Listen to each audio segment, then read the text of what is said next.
Hello, sir. I am Gerald Adahaprol. Today we are discussing about the effects of building and permeability or stability of the ship. So, they have three effects of building and permeability or stability on the ship. So, first is effect of building on ship stability. Building means the ship compartment is damaged and water enters inside. This usually happens when the hull puncture or tank compartment is open to the sea. So,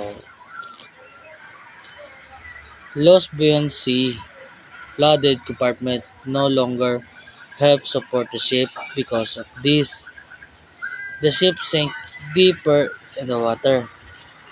And sample, ay change change og trim. So, if the bridge compartment forward or aft, the ship may trim by the bow and stern. So, example, if the forward compartment flood, the bow may sink lower. Ay ang bow, murag mo, may mukan ba? May maubos. Paubos. So, to effects of permeability of the ship stability. So, permeability is a percentage of the compartment that can be filled with water. So, compartment is not always 100% empty. It may contain cargo, machinery, furniture, or other empty other equipment. This reduces the space available for water. Example, if the compartment has 80% permeability, it means 80% of compartment can be filled with the water, while the 20% is occupied by cargo or structure.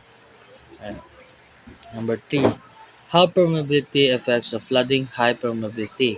So if permeability is high, more or water can enter the compartment. So ano yung mga effects na they have a greater loss of buoyancy, larger increase in drop, more trip of least, greater free surface effects, and lower stability. So example, an empty cargo hold high permeability, so it can take a large amount of water.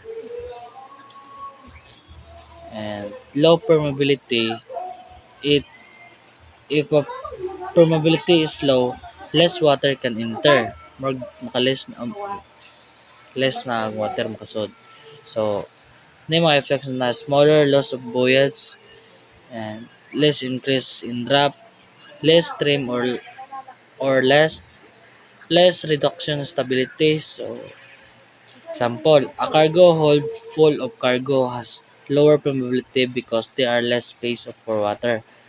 And simple explanation. So, building cause water to enter the ship, which make the ship heavier and less stable. Permeability control how much water can enter the damaged space, and higher permeability, the more water enter, and the greater the danger to the ship's stability. So,